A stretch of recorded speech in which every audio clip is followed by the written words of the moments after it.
확진자 수가 25만에서 66만으로 넘어서고 계속 지속되다 보니까 주변에 가까이 있는 분들이 많이 확진된 분들이 나오죠. 자연스러운 현상이라고 생각이 됩니다.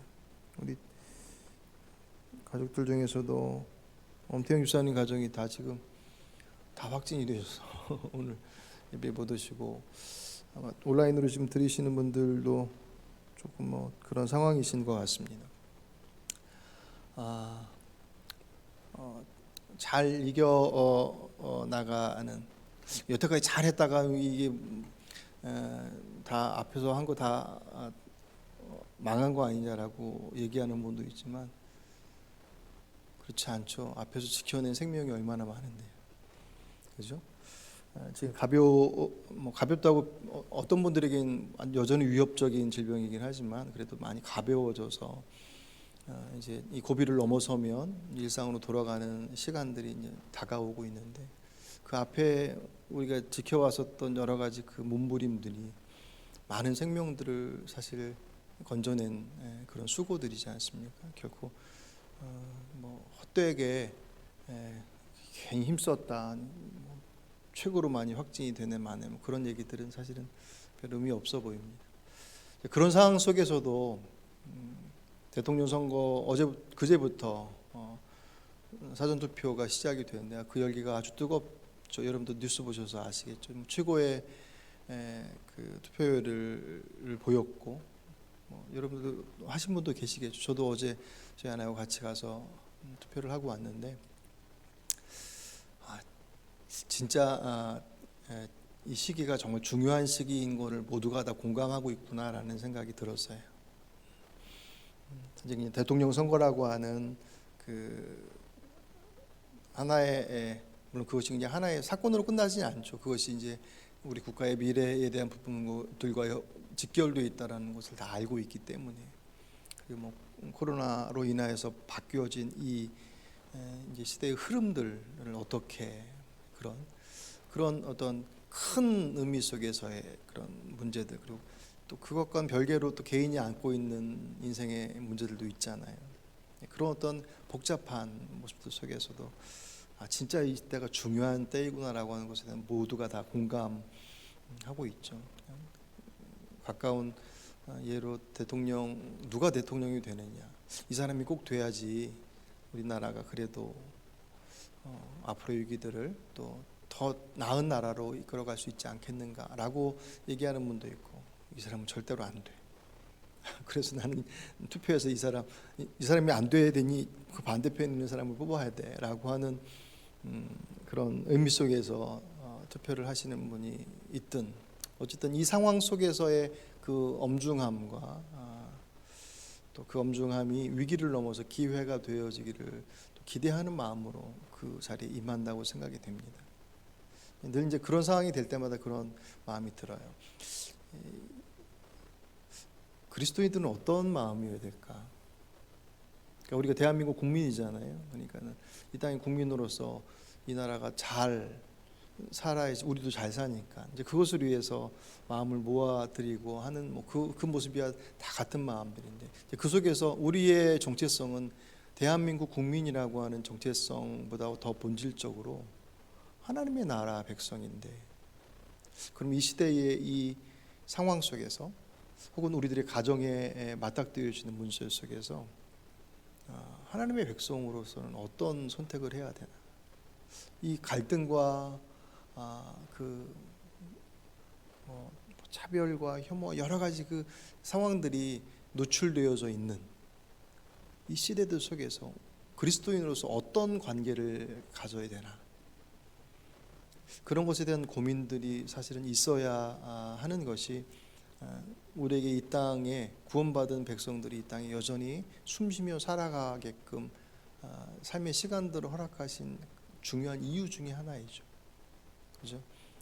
그것을 우리가 느끼고 말하고 함께 그것을 살아내므로 부족하지만 그곳에서 하나님의 나라가 무엇인지를 세상에 보여줄 때 그렇구나 라고 어둠 속에서 빛으로 들어오는 통로가 되어지니까, 그런 의미 속에서 고민들이 여러분들의 삶의 분주함들이 분명히 있지만 그 속에서도 내가 예수 믿는 사람으로 이 상황 속에서 어떤 선택과 어떤 삶을 살지에 대한 고민들이 그 한 자락 속에서 있어야 하고 또 그것이 기도의 하나의 제목이 되어야 되고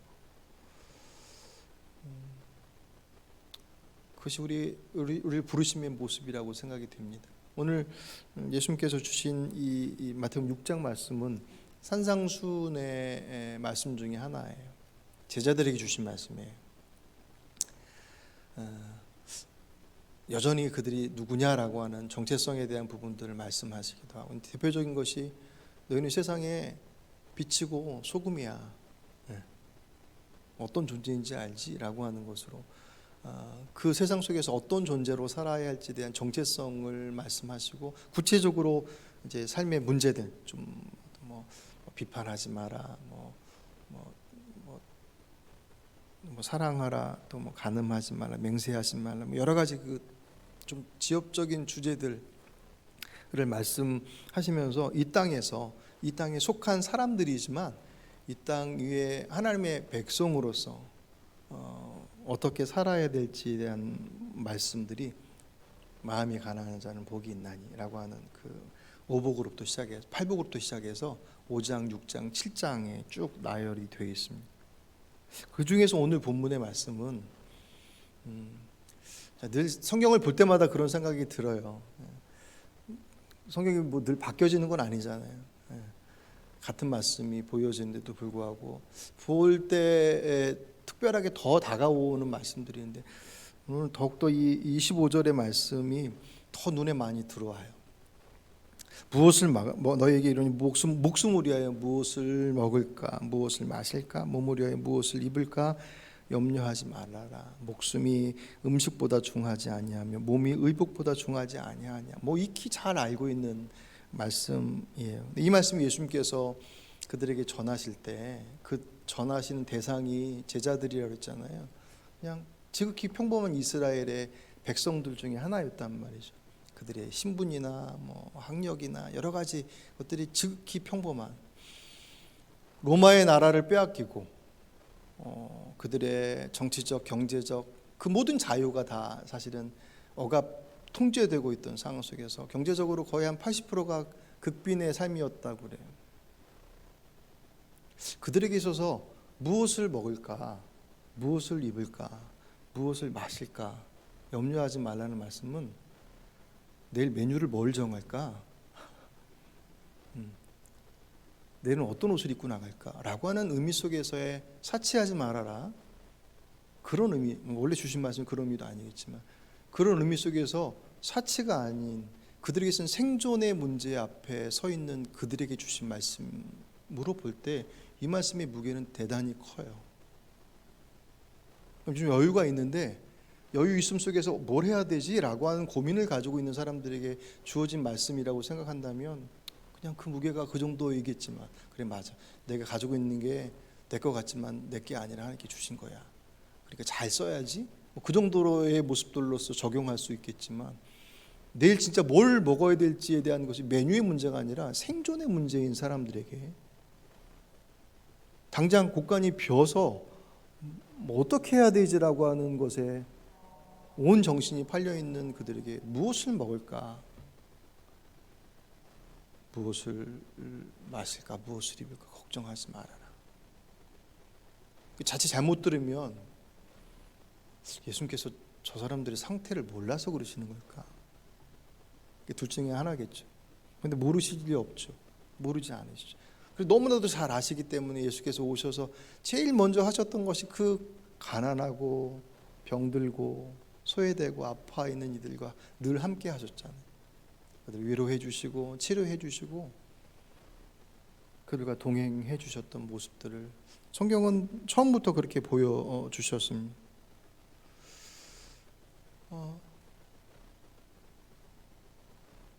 그런 그들의 삶을 주님께서 공급해 주셨지만 그 공급해 주심이 그들에게 있어서 온전한 해결책이냐, 병든 사람을 낫게 하고 가난한 사람을 좀 더 부유하게 해주고 상처받은 사람들을 치유해 주는 그런 어떤 예수님께서 오셔서 해주셨던 여러 가지 그 내용들, 그들의 결핍을 채워주는 것, 그것이 그들의 인생의 진정한 해결책이냐 할 때 주님은 그게 해결책이 아니라는 걸 아셨어요. 왜냐하면 그건 채워줘도 금방 사라질 수 있는 것임을 알았고, 금방 사라지든 사라지지 않든 그것 자체가 해결책이 아니라는 것을 아셨기 때문에, 만약 그게 해결책이었으면 예수님께서 오셔서 제일 먼저 하신 게 로마로부터 이스라엘을 해방시키고 부강한 나라를 만드는 기틀을 만들어 놓으셨을 거예요. 누구도 차별받지 않고 정말 평등하게 하나님의 사랑과 공의, 그 나라 통째가 다 하나님 믿는 백성이었으니까 얼마나 그 모습을 잘 이뤄나갈 수 있겠어요, 맘만 먹으면. 그럼에도 불구하고 예수님께서 오셔서 하신 일들은 그런 어떤 통일된 이스라엘, 마치 옛 다윗이 완성했었던 그 통일 이스라엘을 만들려고 시도조차 하지 않으시고, 그것을 꿈꾸는 사람들, 그것을 했으면 좋겠다고 주님께 계속 와서 보채는 사람들에게 아니야.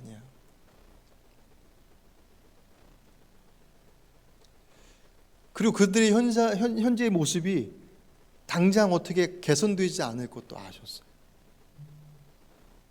그들의 아픔의 자락들이 어떤 일에게 있어서는 계속 그 삶의 그 흙탕물과 같은 곳에서 허덕이어야 할 삶의 아픔 가운데 있다라고 하는 것도 주께서 아셨다고. 그런 그들에게 주신 말씀이에요. 그렇다고 한다면 이 말씀은 진짜 주님께서 그들의 형편을 몰라서 마치 남의 다리 긁듯이 그들의 생활과 전혀 상관없는 그런 의미 속에서 던져진 말씀이거나, 아니면 그들에게 정말 중요한, 그들에게 있어서는 당장 내일 무엇을 먹어야 될지에 대한 걱정거리가 머릿속에 가득 차 있고 그게 실제고 그들의 삶의 현실인데, 그것이 진짜로 그들이 그렇게 하는 이유가 뭐 때문이라고 그래요? 목숨을 위해서예요. 그들의 몸을 위해서, 살 길을 찾는다는, 사치의 문제가 아니라 생존을 위해서 살 길을 찾는 그들이 당장 급한 그것을 덥석 붙잡으려고 하는 그게 살 길이 아니다. 그게 중요하긴 하지만 그것이 너희들을 살리는 것이 아니다 라고 하시는 그 말씀으로써 던져지게 그 말씀의 무게는 현실적으로 그들에게 대단히 크게 다가왔을 거예요. 아마 큰 도전이었을걸요. 그러면 책임져 주시든가 뭐 그러든가. 당장 내일 뭘 먹어야 될지 막연한 그들에게 걱정하지 마, 그랬으면 뭐 보따리라도 내주시던가, 그런 것 없이 말씀을 주시는, 어떻게 보면 이 말씀은 되게 한가라워 보이고 되게 여유로워 보이는, 좀 거칠게 표현하면 속 모르는 그런 말씀처럼 그 당시에 생각하는 사람도 있었을 거예요. 지금 또 이 말씀을 듣는 여러분들 안에서도 이 말씀이 적용되어질 때 맞습니다라고 인정하는데, 그 인정하는 삶의 현장으로 돌아와서 보면 여전히 내 현실의 문제는 그렇게 있어. 근데 도대체 이건 뭐냐?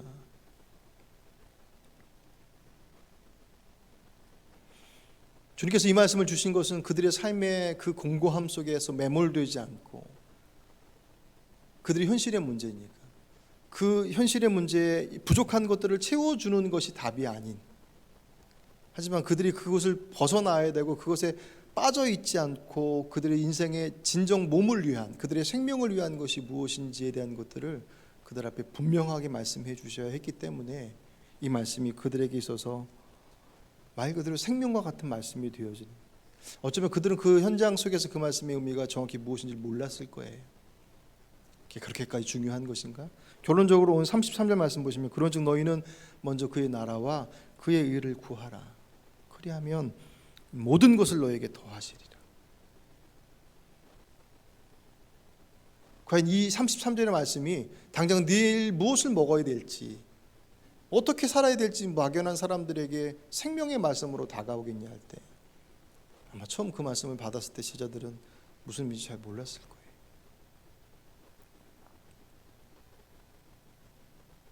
그런데 이것이 그들이 구하는 인생의 무게 속에서 정말 어떻게 해야 될지 모르는 그 삶의 혼란함 속에 있는 그들에게 주신 가장 중요한 말씀입니다. 그러면 그 의미가 도대체 무엇인지에 대한 것들을 보는 건 대단히 중요하겠죠. 왜냐하면 인생의 문제는 그들만 안고 있는 게 아니니까, 우리가 안고 있으니까.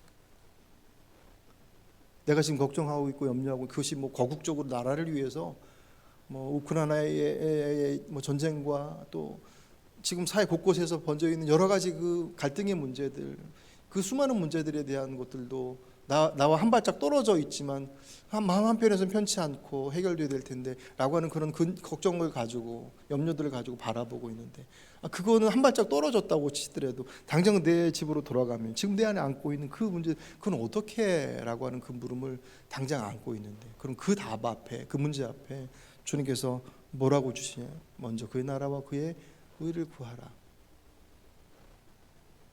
그래야만 그 모든 것들을 더해 주실 것이다.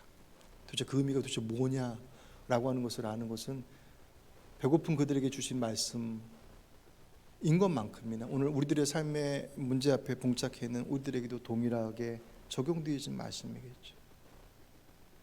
그 첫 번째로 요구하시는 것이 뭐라고 말씀하시냐면 염려하지 말라라고 말씀하시죠. 염려에 대해서 이거는 의지적으로 스탑, 멈춰라고 말씀을 하십니다.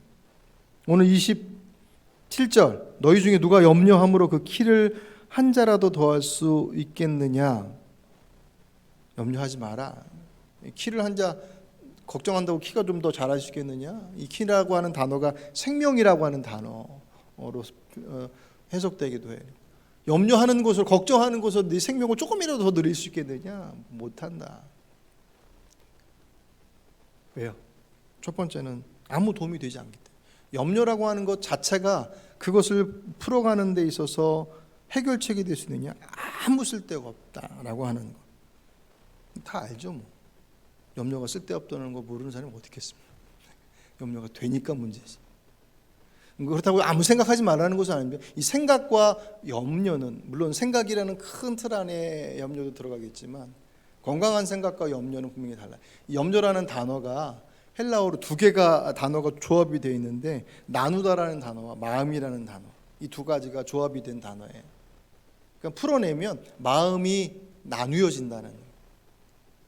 염려하는, 걱정하는 사람의 특징은 마음이 복잡하죠. 남의 얘기처럼 모르세요. 다 그렇습니다. 해야 하는 문제는 앞에 있는데 할 수 있는 능력은 없어요. 그러니 살 길을 찾아서 백방으로 찾아다니는 것은 당연한 수순들이잖아요. 그러니까 이것도 해보고 저것도 해보고 다 이것저것 다 건드려 보는 마음이 분산될 수밖에 없어요. 해보기도 전에 내 머릿속에서 이미 수많은 것들에 대한 나를 장악해버리고 있어요. 마음이 나눠져서 뭘 할 수 있겠습니까? 뭐가도 안 될 판인데. 생각이라고 하는 것은 일을 만들어가는 거예요. 건강한 생각들은 그 생각을 통하여서 건설적인 뭔가를 희망하고 바라보는 것으로 가지만, 염려는 생각이 확 다 분산돼서 각이각이 나눠져 있는 것입니다. 성경은 거기에 대해서 사면 17장 22절, 마음의 즐거움은 양약이라도 심령의 근심은 뼈로 마르게 하느니라. 세 번역을 조금 더 편안하게 이렇게 했습니다. 즐거운 마음은 병을 낫게 하지만 근심하는 마음은 뼈를 마르게 한다. 골다공증 온대요. 걱정하면 뭐 이 시대 표현으로 하면 스트레스라고 표현될 수도 있겠죠. 아무 쓸데없는 것들이다. 일단 그것부터 알고 시작하자. 다 알고 있지만 그럼 그 다음에 그 염려는 하나님의 백성들에게는 어울리지 않는 거다. 오늘 31절, 그러므로 염려하여 이르기를 무엇을 먹을까 무엇을 마실까 무엇을 입을까 하지 말아라. 이게 무엇을 먹을까 무엇을 마실까 무엇을 입을까라고 하는 것 대단히 중요한데, 그 앞에 뭐가 붙어요? 염려하여 이르기를 라고 붙어 있습니다. 의식주 문제가 정말 중요한 문제이긴 하지만 그 염려, 온갖 걱정과 근심 속에 빠져서 그것에 함몰되어 있다고 표현하죠. 그 속에서 생각하는 무엇을 먹을까 마실까 입을까라고 하는 그거 답을 낼 수도 없고, 그거는 하나님의 백성들이 할 일들이 아니고, 바로 32절에 이어서 이는 다 이방인들이 구하는 것이라 너희 하늘 아버지께서 이 모든 것이 너에게 있어야 할 줄을 아시느니라. 아멘. 그건 이방인들이 하는 거다. 하나님 모르는 사람들이 하는 거다. 여기 있는 분들은 하나님 다 아시는 분들입니다. 자, 이제 그 하나님을 아는 것이 하나님 계십니다라고 하는 그 존재에 대한 인정과 동의 수준을 넘어서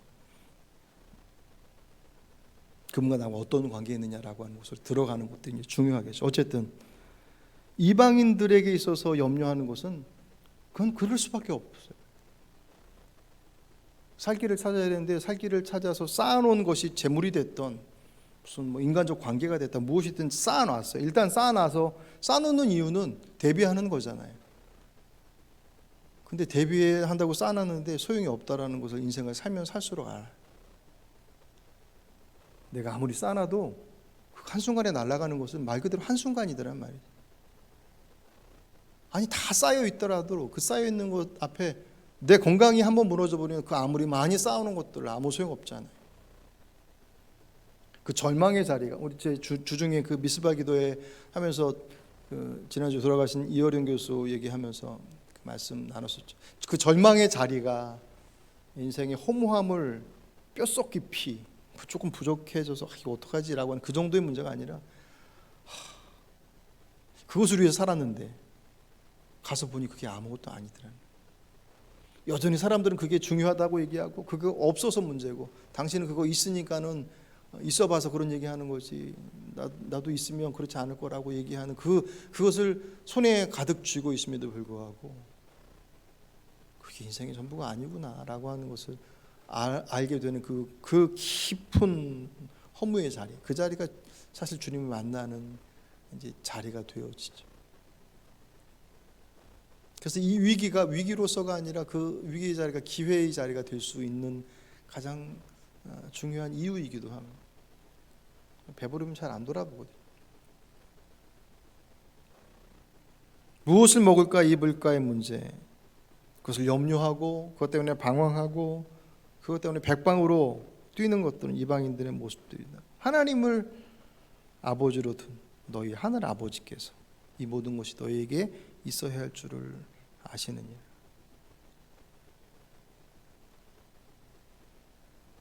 근데 왜 이런 문제가 있어요?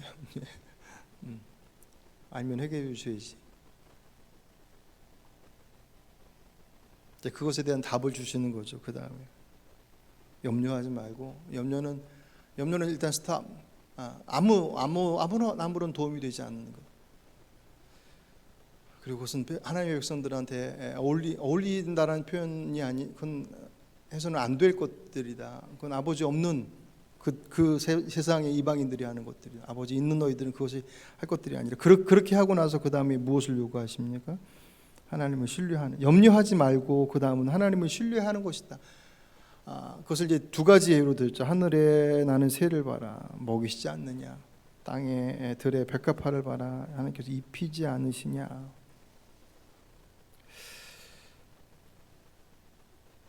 염려하지 않고 그들의 삶 가운데 그들의 문제를 풀어갈 수 있는 염려하지 않는 것들을 넘어서서 우리에게 요구되어지는 것은 하나님을 신뢰하는, 그러니까 내 살 길 찾아가지 말고 이미 내 삶을 아시는 그 하나님을 신뢰하라. 왜냐하면 그 하나님이 누구이기 때문에 창조주이시고 섭리자, 주관자, 전능하시고 살아계시고 나와 동행하시고 내 길을 인도하시고 돌보시는. 믿으십니까?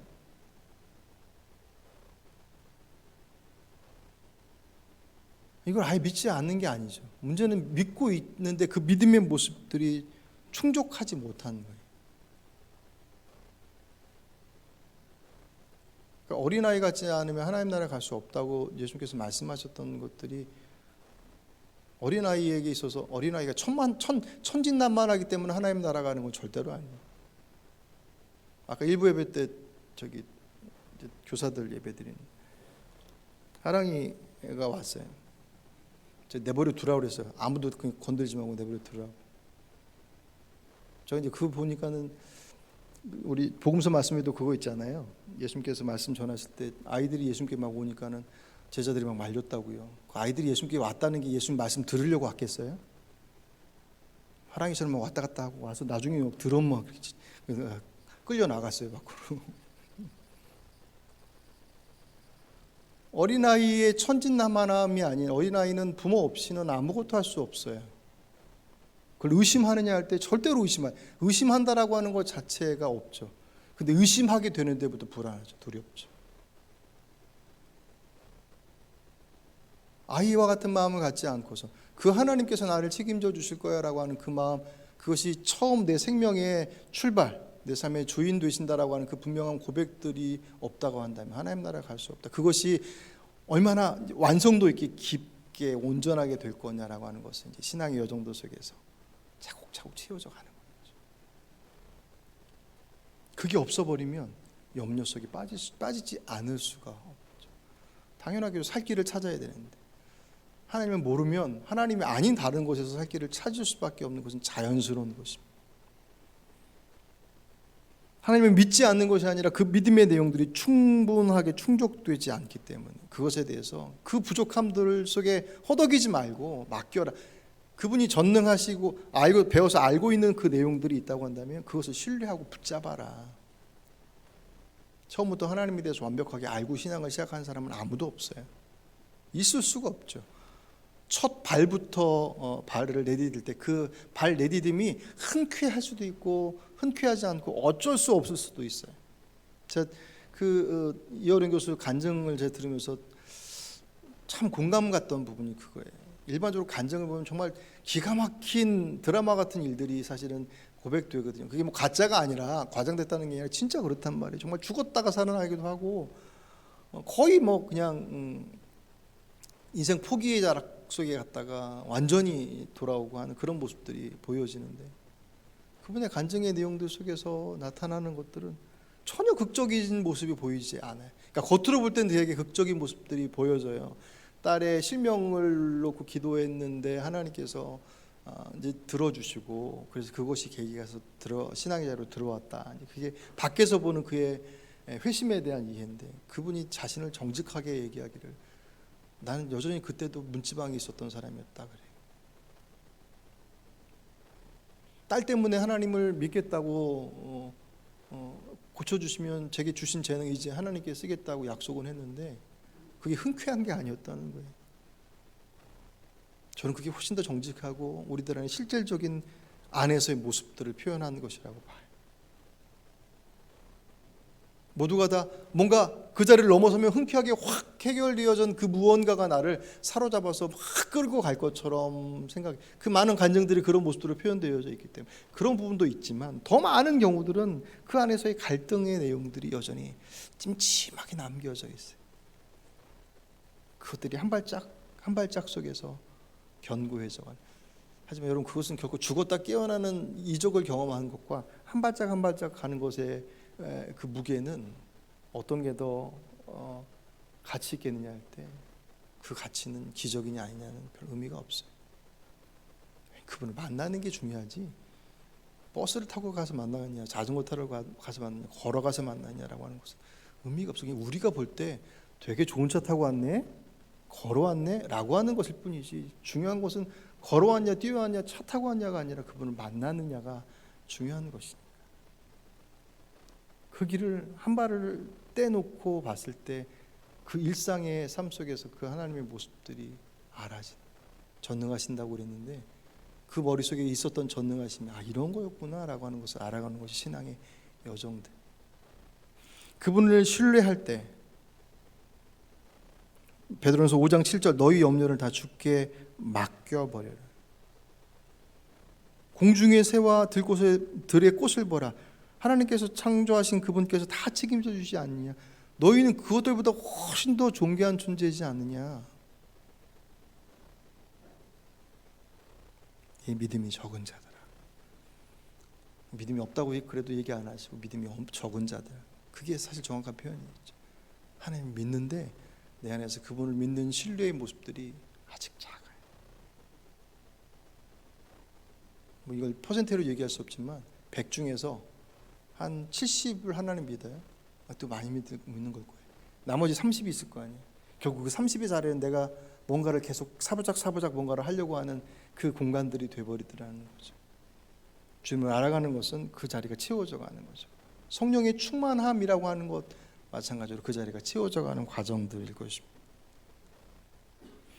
여러분들의 삶이 염려로 분산되기를 원치 않. 다 그렇죠. 염려하고 걱정하고 싶은 사람이 누가 있겠습니까? 그렇다고 한다면 그 초점을 하나로 맞추셔야 됩니다.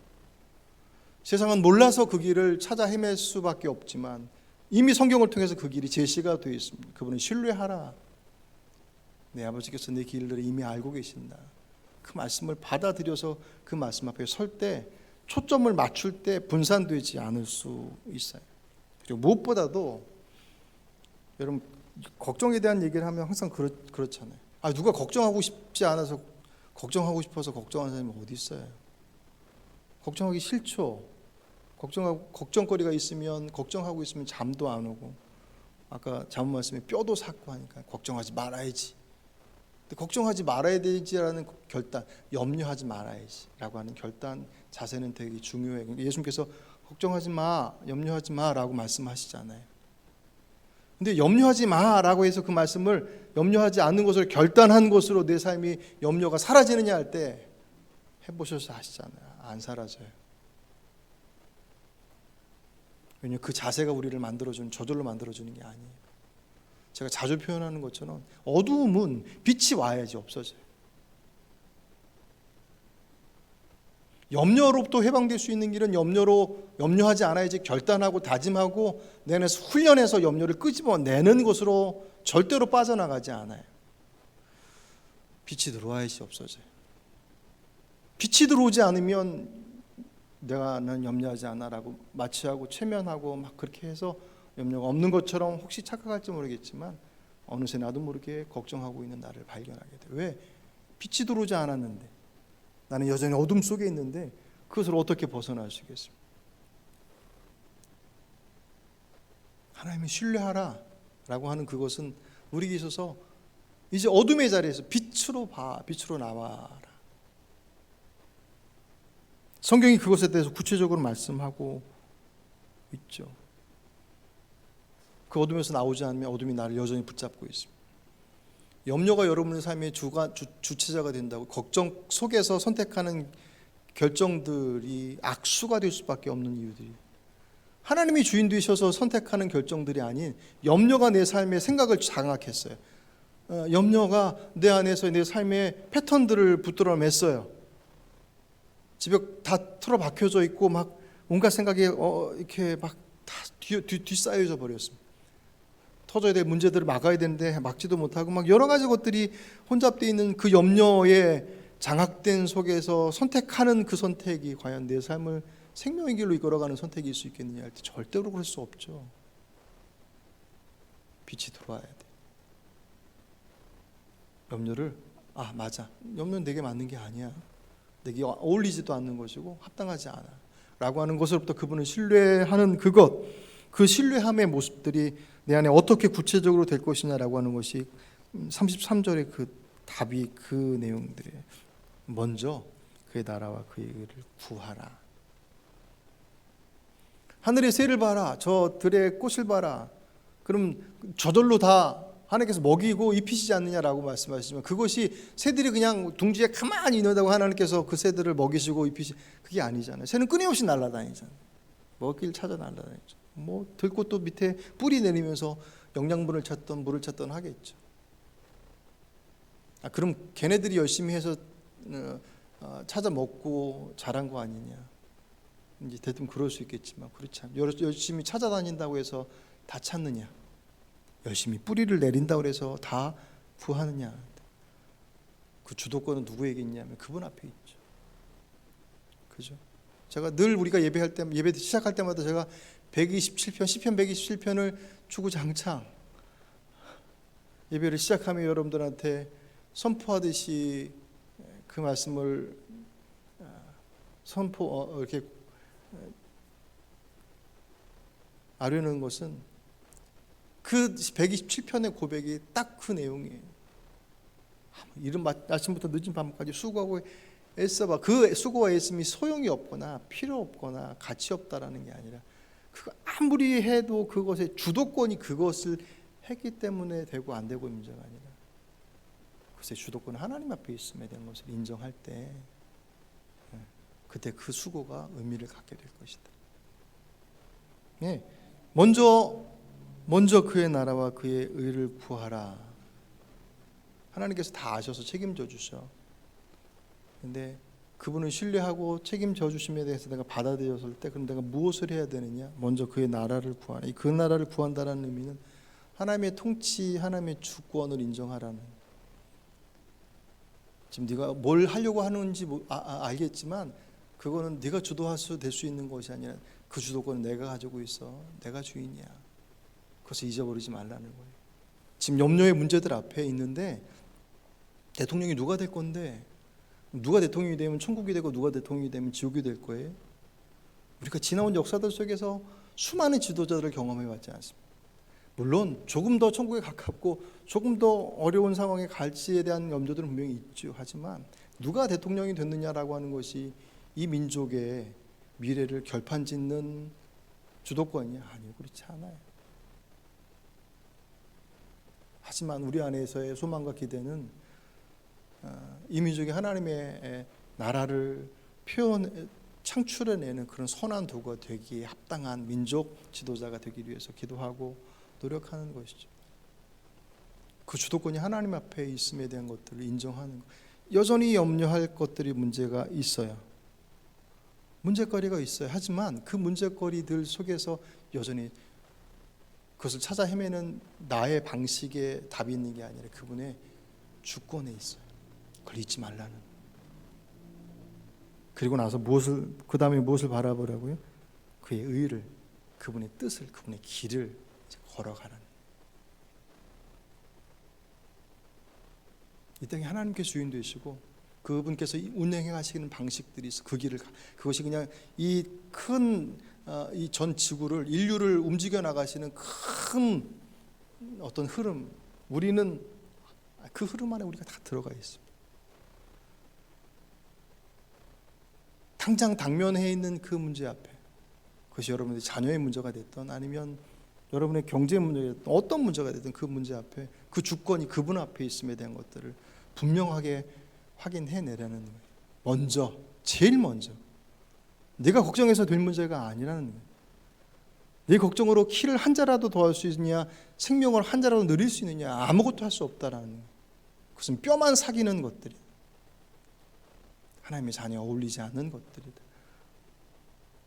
그분이 주인이시니 그분의 주권, 그분의 주도권은 그분 앞에 있습니다라고 하는 것을 인정하고, 그러면 어떻게? 라고 하는 그 구체적인 길에 그분의 뜻, 그분의 길을 찾으라는 거예요. 그 길이 살 길이.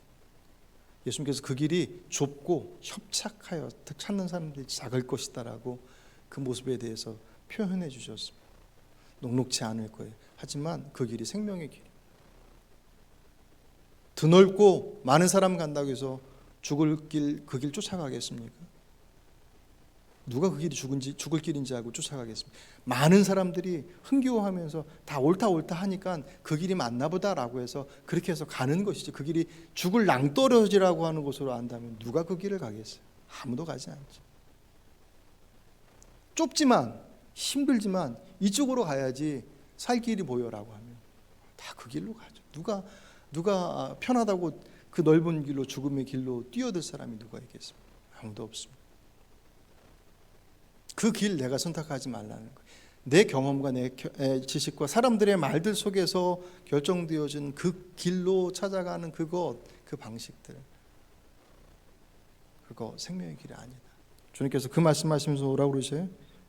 먼저 그의 나라 그의 의를 구하라. 그리하면 이 모든 것이 너에게 더하시리라. 아멘. 먼저 그의 나라와 하나님의 주권을 잊지 않고 그분의 뜻 앞에 여러분들의 삶을 맡겨서 고민하고 그 길을 걸어간다면, 그 길 위에 있다고 한다면, 그 길 위에 발을 얹는다고 한다면 그 모든 것들을 더하시리라. 여러분 딱 이 일을 제기해요. 열심히 신앙생활도 하고 기도도 하고 예배도 드리고 열심히 봉사도 했는데 안 되던데요? 그 안 되는 게 내가 그렇게 열심히 하면 내가 원하는 것을 들어주실 거야라고 하는 그 원하는 것을 들어주시는 것, 그것으로서의 보장의 말씀이 이 말씀이 아니라는 거예요. 그분의 주권을 인정하고 그분의 길을 간다라는 것은 내가 원하는 길에 대한 것을 그분 앞에 맡기는 것입니다. 그 길이 맞아요. 내가 지금 경험상 사람들이 좋아 보이고 그렇게 해야 된다라고 생각되니까 그냥 그 길을 갈 뿐이지, 어차피 안 가본 길 가는 건 다 마찬가지잖아요. 그죠? 살아본 길을 또 사는 사람이 어디겠습니까? 다 처음 가는 길이지. 그분의 주권을 인정하고, 맞아요, 하나님이 주인이셔요. 그리고 그분께서 지금의 상황 속에서 어떻게 가야 될지에 대한 것들을 말씀 중에 보여주시면 그 길을 가면 그 모든 것들을 더해 주시는 것은 틀림이 없어요. 문제는 거기서 자꾸 낭망하는 것은 내가 원하는 모습들이 아닌 것으로서 답이 올 때 하나님께서 내게 응답하지 않으셨다고 내가 고집하게 되고, 그 길은 맞지 않을 수 있습니다. 말씀을 좀 정리하겠습니다. 하나님께서 그들에게 말씀하시는 그 말씀은 이방인들이 아니라 하나님의 자녀들에게 말씀하시는, 염려 들어오면 스탑, 차단하라는 거예요. 일시적으로 튜션 나가서 운동을 하던 뭘 하던 그것이 내 안에서 나를 막 작동하려고 하면 내 의지적으로 그것을 제한시키라는 것입니다.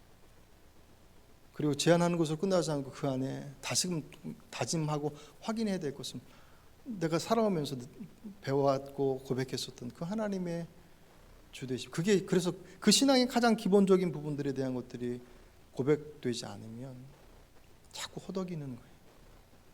그 자리 안에 분명히 서십시오. 그러면 그 주권이 하나님 앞에 있음에 대한 것들을 다시금 확인하고 그 안에서 어떤 길을 선택해야 될지에 대한 고민들 속에서 그 길을 걸어갈 때 마치 새가 하늘을 날아서 그 땅에 그 많은 식물들이 뿌리를 내려서 거둬들이지도 않고 모아지도 않고 뭐도 주지 않는데도 잘 자라는 것처럼 그 뜻 안에서 그 부르심 앞에 있을 때 하나님께서 그 삶에 대한 것들을 책임져 주심은 틀림이 없습니다. 오늘 여러분들에게 맞닥뜨려 있는 그 염려라고 하는 그 문제들 앞에 내가 제일 먼저 해야 될 것, 빛 대신 그분 앞에 서는 것. 오늘 이 예배의 자리가 여러분들이 바라보는 주 앞에서 말씀 보는 그 자리가 그냥 그 안에서 정보를 얻고 그 안에서 내가 그냥 한 자리를 차지하고 내게 주어진 책임을 다했어라고 하는 그런 어떤 행위적인 모습이 아니라, 맞아, 하나님께서 내 삶을 책임져 주시는 분이시라고 하는 것에 대한 고백, 그리고 그 속에서 그럼 어떻게 해야 되지? 이 사회적인 문제들 앞에서 내가 하나님께 속한 사람이고 하나님께서 이 땅에 하나님의 나라를 세우신다고 그랬는데, 그러면 나는 하나님의 백성으로 이 땅에서 어떻게 대한민국 국민으로 살아야지? 라고 하는 물음들 앞에 적어도 설 때 우리들의 선택들은 세상과는 다른 선택들을 하지 않겠습니다. 그 길을 주님께서 책임져 주시는 것은 틀림이 없습니다. 그 은혜가 여러분들의 삶 속에서 바로 오늘, 내일 말고 오늘, 우리 주어진 그 오늘의 날들 속에서 그것을 고백하시고 살아내심으로 누리시는 그런 복된 믿음의 사람들이 되시기를 주님의 이름으로 부탁을 드립니다.